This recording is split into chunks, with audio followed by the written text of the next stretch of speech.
Right breaking చూస్తున్నాం. నైరుతి రుతుపవనాలు చురుగ్గా కదులుతున్నాయి. తెలంగాణలోకి 13 రోజుల ముందుగా నైరుతి ఎంట్రీ ఇచ్చింది.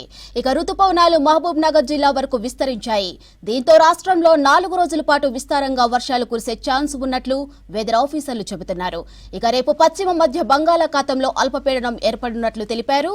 ఇక ఉత్తర తెలంగాణ వరకు కొనసాగుతున్న ద్రోణి కారణంగా రాష్ట్రంలోని పలు జిల్లాల్లో వానలు పడతాయంటున్న వాతావరణ శాఖ అధికారి ధర్మరాజుతో కల్పన ఫేస్ టు ఫేస్. ఎప్పుడెప్పుడా అని ఎదురు చూస్తున్న తరుణం రానే వచ్చింది. నైరుతి రుతుపవనాలు తెలంగాణకి ఎంట్రీ ఇచ్చాయని చెప్పుకోవచ్చు. సో ఇప్పటికే నైరుతి రుతుపవనాల రాకతో పలు రాష్ట్రాల్లో భారీ వర్షాలు నమోదవుతా ఉన్నాయి. ఇటు మహారాష్ట్ర కావచ్చు, దాంతోపాటు కర్ణాటక, కేరళలోనైతే విపరీతమైన వర్షాలు దంచుకొడుతున్నాయని చెప్పుకోవచ్చు. మరి తెలంగాణకి ఎంట్రీ ఇచ్చిన నైరుతి రుతుపవనాల కారణంగా సో ఎక్కడెక్కడ వర్షాలు పడే అవకాశం ఉంది, దాంతోపాటు నైరుతి రుతుపవనాలు పూర్తిగా తెలంగాణలోకి ఎప్పుడు విస్తరించే అవకాశం ఉందో లేదో తెలుసుకుందాం. మనతో పాటు వాతావరణ శాఖ అధికారి ధర్మరాజు గారు ఉన్నారు. ఒకసారి వారితో మాట్లాడదాం. చెప్పండి సార్. సో అంచనాల కంటే ముందుగానే నైరుతి రుతుపవనాలు తెలంగాణలోకి ఎంట్రీ ఇచ్చాయి. సో ఎలా ఉండబోతా ఉంది పరిస్థితి? ముఖ్యంగా చూసుకున్నట్లయితే ఈరోజు అధికారికంగా ఈ నైరుతి రుతుపవనాలు అనేవి తెలంగాణ, ముఖ్యంగా దక్షిణ తెలంగాణ భాగాల్ని తాకాయి.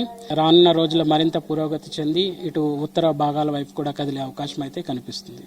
అంచనాల ప్రకారం అయితే ఇప్పటికే కేరళ కావచ్చు, అండమాన్ కావచ్చు, నార్మల్ డేట్స్ ప్రకారం చూసుకున్నట్టయితే చాలా ముందుగా ఈసారి నైరుతి రుతుపవనాలు వచ్చాయి. సో ప్రస్తుతం తెలంగాణలోకి ఎంట్రీ ఇచ్చాయి కదా. సో ఎలా ఉండబోతుంది అంటే పరిస్థితులు? సో నైరుతి రుతుపవనాలు ఎక్కడెక్కడ వస్తున్నాయో అక్కడ భారీ వర్షాలు నమోదవుతా ఉన్నాయి. తెలంగాణ పరిస్థితి ఏ విధంగా ఉండే అవకాశం ఉంది? పూర్తిగా ఎప్పుడు విస్తరించే అవకాశం ఉంది? ఒక విధంగా చెప్పాలి అంటే కేరళ తీరాన్ని నైరుతి రుతుపవనాలు అనేవి ఒక 8 రోజుల ముందస్తుగానే కేరళ తీరాన్ని తాకాయి. తర్వాత క్రమేపీ ఇటు దక్షిణ భారతదేశం అంతా కూడా క్రమేపీ గ్రాడ్యువల్ గా స్ప్రెడ్ అవుతూ ఉన్నాయి, కొనసాగుతున్నాయి. సో ఈ రోజు కనుక చూసుకున్నట్లయితే తెలంగాణ భూభాగాల్ని, ఇటు దక్షిణ భూభాగాల్ని ఈ రోజు నైరుతి రుతుపవనాలు అనేవి తాకాయి. క్రమేపీ రానున్న రోజుల్లో ఇవి మరింత పురోగతి చెంది ఇటు ఉత్తరం వైపు కదిలే అవకాశాలు అయితే కనిపిస్తున్నాయి. అంటే గత సంవత్సరం చూసుకుంటే ఎప్పుడు నైరుతి రుతుపవనాలు తాకాయి. సో లాస్ట్ టైం తో కంపేర్ చేస్తే ఈసారి ఎంత ముందుగా వచ్చాయి? ఒక విధంగా చెప్పాలి అంటే ఈసారి కనుక చూసుకున్నట్లయితే సర్వసాధారణంగా మనకి 10th జూన్ అనగానే అన్నీ మనకి నైరుతి రుతుపవనాలు అనేవి తెలంగాణ భూభాగాలను తాకుతూ ఉంటాయి. ఒక విధంగా చెప్పాలి అంటే ఇటు సుమారు ఒక 18 రోజుల ముందస్తుగానే నైరుతి రుతుపవనాలు అనేవి తెలంగాణ తాకాయని చెప్పొచ్చు. సో తెలంగాణ తాకిన నైరుతి రుతుపవనాలు ఫస్ట్ మహబూబ్ నగర్ వరకు విస్తరించాయి అన్నారు కదా. నెక్స్ట్ ఏ జిల్లాల్లో విస్తరించే అవకాశం ఉంది? పూర్తిగా విస్తరించడానికి దాదాపు ఎంత సమయం అనేది, ఎన్ని రోజుల వ్యవధి అనేది పడుతూ ఉంటుంది? సర్వసాధారణంగా చూసుకున్నట్లయితే వాతావరణ పరిస్థితులను బట్టి ఈ యొక్క నైరుతి రుతుపవనాలు అనేవి ఉత్తరం వైపు పురోగతి చెందడానికి కావాల్సిన సమయం అనేది డిసైడ్ అవుతూ ఉంటుంది. ప్రస్తుతం కనుక చూసుకున్నట్లయితే ఇటు దక్షిణ భాగాలని నైరుతి రుతుపవనాలు అనేవి వ్యాపించాయి కాబట్టి క్రమేపీ ఇవి ఉత్తరం వైపు కదిలే అవకాశం అయితే కనిపిస్తుంది. రానున్న రోజుల్లో ఇవి మరింత పురోగతి చెంది ఇటు ఉత్తరం వైపు కదిలే అవకాశం అయితే కనిపిస్తుంది. సో ప్రస్తుతం ఈ నైరుతి రుతుపవనాలు చురుగ్గా కదులుతున్నాయని చెప్తా ఉన్నారు. తెలంగాణలోకి కూడా ఎంట్రీ ఇచ్చాయి. సో వీటి వల్ల దాంతోపాటు ప్రస్తుతం రాష్ట్రానికి సంబంధించి ఎట్లాంటి రెయిన్ అప్డేట్స్ ఉన్నాయి సార్? ముఖ్యంగా చూసుకున్నట్లయితే ఉత్తర తెలంగాణ వైపు ఒక ద్రోణి అనేది కొనసాగుతూ ఉంది. దీనివల్ల మనకి రానున్న 4 రోజులు కూడా తేలికపాటి నుంచి మోస్తారు వర్షాలు. కొన్ని ముఖ్యంగా పరమట జిల్లాల్లో మాత్రం చూసుకున్నట్లయితే భారీ వర్షాలు అనేవి నమోదయ్యే అవకాశం అయితే కనిపిస్తుంది. ముఖ్యంగా కామారెడ్డి, మెదక్, సంగారెడ్డి, ఇంకా వికారాబాద్, ఇంకా ఉమ్మడి మహబూబ్ నగర్ జిల్లాలుగా ఉన్నటువంటి నాగర్ కర్నూలు, వనపర్తి, జోగులాంబ గద్వాల్, మహబూబ్ నగర్, ఇంకా చూసుకున్న నారాయణపేట, ఈ యొక్క జిల్లాలకు భారీ వర్షాలు అనేవి నమోదయ్యే అవకాశం అయితే కనిపిస్తుంది. మిగిలిన జిల్లాలకు కనుక చూసుకున్నట్లయితే తేలికపాటి నుంచి మోస్తారు వర్షాలు. వీటితో పాటు ఈదుడుగాళ్ల ప్రభావం కూడా కనిపించే అవకాశం ఉంది. సో ప్రస్తుతం రేపు కూడా మరో అల్పపీడనం ఏర్పడే అవకాశం ఉందని చెప్తా ఉన్నారు. దానికి సంబంధించిన అప్డేట్స్ ఏ విధంగా ఉన్నాయి? ఉత్తర బంగాళాఖాతంలోనే కొనసాగుతుంది. ప్రస్తుతం ఇది ఉత్తరం వైపు కొనసాగుతుంది కాబట్టి ఇంకా మనకి ఇవి కొనసాగిన తర్వాత దీని యొక్క తీవ్రత అనేది ఒక అంచనా వేయడం జరుగుతుంది. సో రానున్న రోజుల్లో ఇంకా ఎలా ఉండబోతా ఉంది? దాదాపు ఈ వర్షాకాలం ఎలా ఉండబోతా ఉన్నాయి వర్షాలు? ఇంకా ఎన్ని రోజుల పాటు మనకి ఈ వర్షాలు అనేవి కనిపించే అవకాశం ఉంది?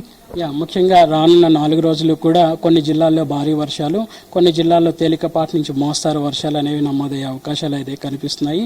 ఈ వర్షాలతో పాటు ఈదుడుగాలు గంటకు 30 నుంచి 40 కిలోమీటర్ల మేర ఉండే అవకాశం అయితే కనిపిస్తుంది. ఓవరాల్ గా మనకి లాంగ్ రేంజ్ ప్రొడక్షన్ ప్రకారం కనుక చూసుకున్నట్లయితే ఈ మాన్సూన్ కనుక ఈ నైరుతి రుతుపవనాలు అనేవి సాధారణంగా కంటే కూడా ఎక్కువగానే మనకి వర్షపాతం అనేది నమోదయ్యే అవకాశం ఉందని గణాంకాలు చెప్తున్నాయి. ఓకే, సో ఈ రోజుకి సంబంధించి జిహెచ్ఎంసీలో ఉదయం అంతా కూడా మేఘవృతమైన వాతావరణం అయితే కంటిన్యూ అవుతా ఉంది. సో ఏ విధంగా ఉండే అవకాశం ఉంది ఈ రోజు హైదరాబాద్కి సంబంధించి, వర్షాలకు సంబంధించి ఎట్లాంటి అప్డేట్స్ ఉన్నాయి? ముఖ్యంగా చూసుకున్నట్లయితే ఈ రోజు మార్నింగ్ నుంచి కూడా మేఘకృతమైనటువంటి వాతావరణం అనేది హైదరాబాద్ సిటీ అంతా కూడా మనకి చూస్తున్నాము. సో రానున్న రోజుల్లో 4 రోజులు కూడా ఇట్లాంటి వాతావరణం కొనసాగే అవకాశం అయితే కనిపిస్తుంది. ముఖ్యంగా జిహెచ్ఎంసీ ఏరియా అంతా కూడా తేలికపాటి నుంచి మోస్తారు వర్షాలతో పాటు ఈదుడుగాలు ఉండే అవకాశం అయితే స్పష్టంగా కనిపిస్తుంది. ఓకే, సో ఇప్పటికే అంటే నైరుతి రుతుపవనాలకు సంబంధించి కావచ్చు, ఇటు మహారాష్ట్ర, దాంతోపాటు తమిళనాడు, కేరళ, కర్ణాటక, సో అక్కడ భారీ వర్షాలు నమోదవుతా ఉన్నాయి. రుతుపవనాలు ఎంట్రీ ఇచ్చిన తర్వాత తెలంగాణకు సంబంధించి కూడా ఇప్పుడు ప్రజెంట్ భారీ వర్షాలు ఉన్నాయని చెప్తా ఉన్నారు. భారీ నుంచి అతి భారీ వర్షాలు, కుండపోత వర్షాలకు ఏమైనా ఈ మధ్య కాలంలో ఛాన్స్ ఉందా? ప్రస్తుతం కనుక చూసుకున్నట్లయితే ఈ మొదటి 2 రోజులు కూడా ఇటు పశ్చిమ జిల్లాలు, ఇటు ఉత్తర జిల్లాలకు మనకి భారీ వర్షాలు అనేవి ఉండే అవకాశం అయితే కనిపిస్తుంది. తర్వాత 28న మనకి కొంచెం అతి భారీ వర్షాలు కూడా పడే అవకాశం అయితే స్పష్టంగా కనిపిస్తుంది. సో రైతులకు సంబంధించి ఇప్పటికే ఇటు నైరుతి రుతుపవనాలు రాక కూడా వచ్చాయి. సో చాలా మంది ఖరీఫ్ సీజన్ కి, రాబోయే సీజన్ కి కూడా సిద్ధమవుతా ఉన్నారు. మరి అట్లాంటి రైతులకు ఎట్లాంటి సూచనలు జారీ చేస్తారు ఈ భారీ అతి భారీ వర్షాల నేపథ్యంలో? మే అనగానే ఒక విధంగా ముందస్తు రుతుపవనాలు అనేవి రావడం జరిగింది.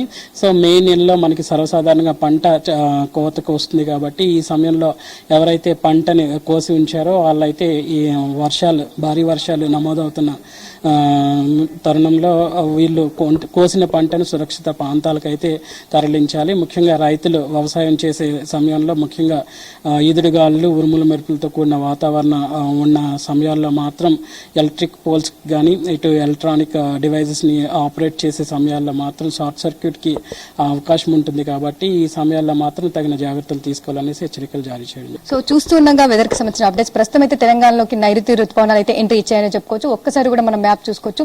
ఐఎండీ రిలీజ్ చేసిన మ్యాప్ లో చూసుకున్నట్టయితే సాధారణంగా మనకు నైరుతి రుతుపవనాలు అనేవి సాధారణ డేట్ రెడ్ కలర్ ఏదైతే లైన్ లో ఉందో జూన్ 10న తెలంగాణలోకి ప్రవేశించే అవకాశం ఉంటుంది. కాకపోతే ప్రస్తుతం చూసుకున్నట్టయితే దాదాపు మనకు 15 రోజుల కంటే ముందుగానే నైరుతి రుతుపవనాలు అంటే 26 మే వరకు తెలంగాణలోకి ఎంట్రీ ఇచ్చాయని చెప్పుకోవచ్చు.